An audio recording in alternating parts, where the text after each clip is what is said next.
Pendant toute cette semaine, c'est Vincent, le chef du Bois Chenu, qui nous régale. On va réaliser la 4e recette de cette semaine.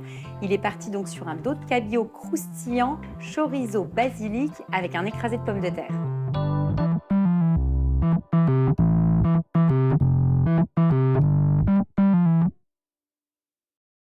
T'es parti sur quelle variété de pommes de terre Pommes de terre à chair ferme, donc soit de la grilla ou la bilge. D'accord. Donc tu les as cuites en robe des champs. En robe des champs. On a retiré la peau. Oui. Là, tu les remets à température en faisant ton écrasé. Tu as rajouté quoi? Un petit peu d'huile d'olive? Huile d'olive, sel. D'accord. On s'arrête là. Et alors, je viens de voir, là, tu as récupéré l'intérieur de tes tomates. Tu as mis quoi? Tu as mis de l'eau avec un petit peu? Ouais, c'est tout. D'accord. Donc, en fait, parce pourquoi? qu'on fait une petite garniture tomate courgette Oui. pour ramener un petit côté végétal au plat. D'accord. Et donc je les ai épépinés et l'intérieur, au lieu de le jeter, en fait on va faire la sauce. Ah, super. Donc là, je cuis avec un petit peu d'eau l'intérieur des tomates. On va mettre une petite cuillère de concentré, du thym, et puis après on va le mixer, passer. et puis ça sera bon. Et ça va nous faire un petit bouillon à la tomate. Donc là, c'est bon, l'écrasé. Là c'est bon, on rectifie l'assaisonnement et puis on va le mettre sur le côté. On fait quoi ensuite? Avant de préparer le pain de mie pour le poisson, on va cuire nos légumes, donc la D'accord. courgette. Donc déjà courgette taillée. que tu as coupée voilà, en brunoise. Tout simplement. Donc là, tu as mis un petit peu d'huile d'olive au fond. Un tout petit de peu d'huile ta- d'olive D'accord. dans la sauteuse. Ok. Donc tu rajoutes tes courgettes et Les tomates. les tomates.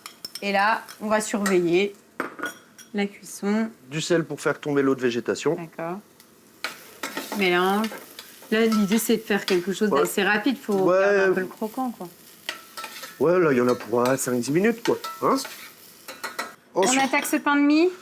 donc du pain de mie, moi je l'ai en grande bande. Après, on peut l'acheter déjà en carré. Il suffit d'enlever les croûtes. D'accord. Rouleau à pâtisserie, et là, on l'étale bien. D'accord. C'est vraiment que tu veux quelque chose d'assez fin, quoi. Pour avoir un fais bon rouler. côté croustillant, oui. Hop, t'étales. T'as ton poisson. Oui. Donc tu vas portionner ton pain de mie. On va dire ça comme ça. Donc tu coupes. Hop, deux petites bandes. Préalablement, j'ai fait un petit pesto. D'accord. Donc pesto. Blender. classique. Donc au blender, Oui. basilic, Oui. jus de citron, Oui. important pour pas qu'il s'oxyde. Du sel, de l'huile d'olive, Oui. pignon de pain, D'accord. petite gousse d'ail, Oui. et on termine avec du parmesan. Donc t'as coupé. On a pris des petites tranches de chorizo. D'accord. D'accord. Donc, ton chorizo. Hein. Que tu mets au milieu. Oui. Ensuite, tu récupères donc ton Le pesto. pesto.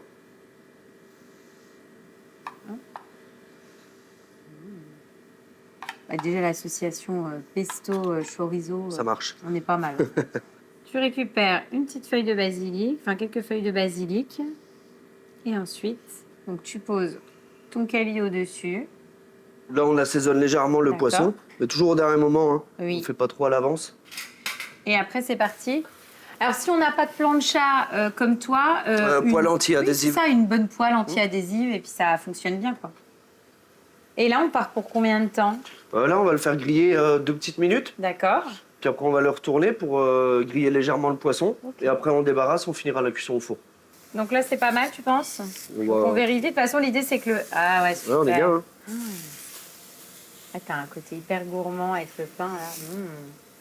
Donc là, tu vas le retourner combien de temps sur cette face-là? Voilà, on leur laisse une petite minute aussi, puis après, on va D'accord. finir au four. Combien de temps au four? 3-4 minutes. D'accord. Donc là, c'est bon. Ouais, De on toute est façon, pas on mal. le voit un peu sur les côtés que ça commence à cuire. Hop. Puis t'as une... Ouais, on voit bien, là, il reste encore la cuisson du milieu à faire. Oui, ça, on le voit, c'est vrai que visuellement... Donc après, au four, donc tu m'as dit c'est 160? Oui, 160, 170? 170, c'est pas mal. Ah, pendant 3 minutes. Bah, c'est bien, à la limite, ça nous laisse le temps de faire le reste, parce qu'après, on n'aura plus qu'à dresser. Ouais. Donc on dresse, avec un petit emporte-pièce, Ouais. notre Moi, je écrase prends de le poisson. pommes de terre. Comme ça, tu peux sortir le poisson.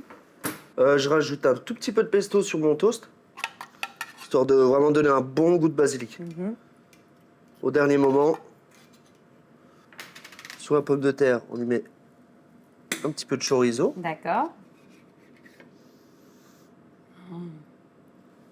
Une petite brunoise de légumes. Hein. Voilà, un petit peu de végétal, histoire de dire que...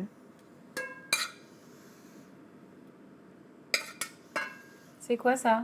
Des petites chips. Des chips de... de sauge. Et donc ça, c'est la petite sauce... Le petit bouillon de tomate avec l'intérieur des tomates. D'accord, on a mixé, passé, et puis voilà, ça fait l'intérieur des sauce. tomates, de l'eau, une petite cuillère de concentré de tomate, branche de sarriette, mixé, filtré, et on a notre bouillon.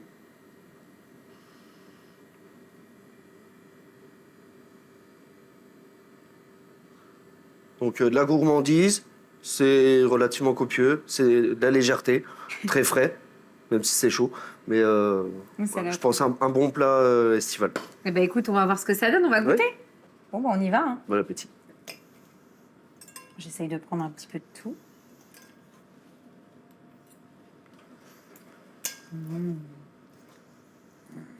C'est divin. C'est divin, puis t'as beau dire n'importe quoi. Bon, on l'avait dit tout au début de la recette. Le terre et mer, ça fonctionne super bien, quoi. Hein, franchement. Et moi, j'aime vraiment le côté pain. Surtout avec le cabillaud. Ouais, c'est vraiment bon. Et voilà, l'alternative avec le pain, là, ça apporte du croustillant. C'est vraiment très, très, très bon. Et c'est une recette qui est simple, rapide et facile. Franchement, je pense. C'est très accessible. Eh bien, super. Encore une belle recette, Vincent. Merci. On va terminer avec un dessert. On fait quoi en dessert? Oui, quand même. On fait un cœur coulant chocolat blanc, fraises, cerises et piment d'Espelette.